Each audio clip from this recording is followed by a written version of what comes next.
அஸ்ஸலாமு அலைக்கும் வரஹ்மத்துல்லாஹி வபரகாத்துஹு. இன்றைக்கி இருக்கக்கூடிய இந்த அரசியல் சூழலில் நாட்டில் இந்த 2 வருஷத்துக்கு முன்னாடியே பிஜேபியோடைய அரசாங்கம் மும்மொழி பாடத்திட்டத்தை அறிமுகப்படுத்தினாங்க. அந்த அறிமுகப்படுத்தி நாட்டில் அந்த பிஜேபியுடைய அரசாங்கம் நடக்கக்கூடிய மாநிலங்கள்லாம் அதை செயல்படுத்தினாங்க.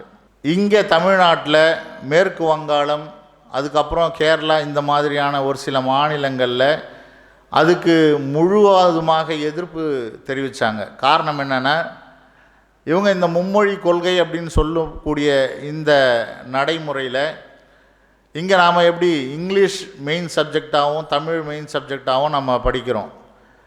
ஆனால் மும்மொழி கொள்கையை நடைமுறைப்படுத்தினாங்கன்னா ஹிந்தி கண்டிப்பாக நாம் படித்தே ஆகணும்.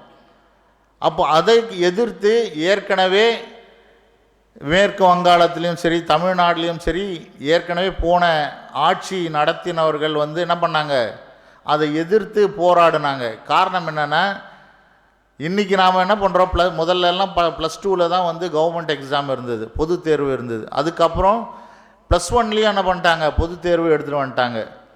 இப்போ இந்த மும்மொழி கொள்கை எல்லாம் வந்ததுக்கப்புறம் இதில் என்னென்னா ஒரு விஷயம் என்னென்னா, 8வதுலேருந்தே பொது தேர்வு ஆரம்பம் செய்கிறதுக்கு உண்டான முயற்சிகளும் இருக்குது.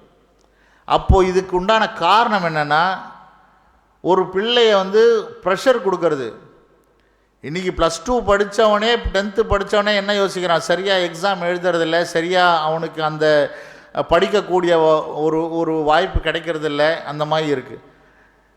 அப்போ நீட் எக்ஸாம் ஏற்கனவே இந்த மாதிரி எடுத்து நிறைய ஃபில்டர் பண்ணாங்க. ஏன்னா அடித்தட்டு மக்கள் யாருமே நல்லா படிக்கக்கூடாது, ஒரு நல்ல ஒரு பொசிஷனுக்கு போகக்கூடாது அப்படின்ற ஒரு நிலையில் அந்த மாதிரி பண்ணாங்க. ஆனால் இன்றைக்கி இந்த மாதிரியான ஒரு சூழல் எடுத்துகிட்டு வர்றதுனால தான் இதற்கு முந்தைய அரசாங்கம் எல்லாம் தடுத்தது. ஆனால் இப்போது அந்த அரசாங்கம் தோல்வி ஆயிடுச்சு அப்படின்னு ஆன உடனே என்ன ஆகுது, அந்த ஒன்றிய அரசிலிருந்து கடிதம் வருது, தமிழ்நாடு தலைமை செயலாளருக்கு வருது. என்ன வருதுன்னா, நீங்கள் இந்த மும்மொழி கொள்கையை எல்லா ஸ்கூல்லையும், தமிழ்நாட்டில் இருக்கக்கூடிய எல்லா ஸ்கூல்லையும் நீங்கள் அமுல்படுத்தணுன்ற ஒரு அந்த கண்டிஷனில் ஒரு வாரத்தில் நீங்கள் இதை கையொப்பமிட்டு மறுபடியும் நீங்கள் ஒப்புதல் கொடுக்கணும் அப்படின்னு சொல்லியிருக்காங்க. அப்போ எந்த மாதிரியான சூழல் பாருங்கள். மேற்கு வங்காளத்தில் அந்த மம்தாவுடைய ஆட்சி போயிடுச்சு. இப்போ பிஜேபி வந்ததுனால அங்கே அந்த கொள்கையை நிறைவேற்றிடுவாங்க. இப்போ தமிழ்நாட்டில் இன்னும் ஆட்சிக்கே வரல,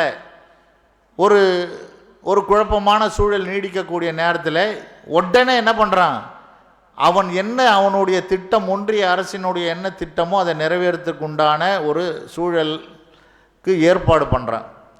இப்போ நாம் முஸ்லீம் சமுதாய மக்கள் எல்லா விஷயத்திலும், அறிவு சார்ந்த விஷயங்களில், சமுதாய விஷயங்களில், மார்க்க விஷயங்களில் எல்லாம் நாலேஜ், நமக்கு அது சார்ந்த அறிவை நாம் பெற்று இருக்க வேண்டும். அதற்குண்டான முயற்சி நாம் எடுக்க வேண்டும் என்று கூறியவனாக எனது உரையை நிறைவு செய்கிறேன். வாஹிர் தாவானா அல்ஹம்துலில்லாஹி ரப்பில் ஆலமீன். அஸ்ஸலாமு அலைக்கும் வரஹ்மத்துல்லாஹி வபரகாத்துஹு.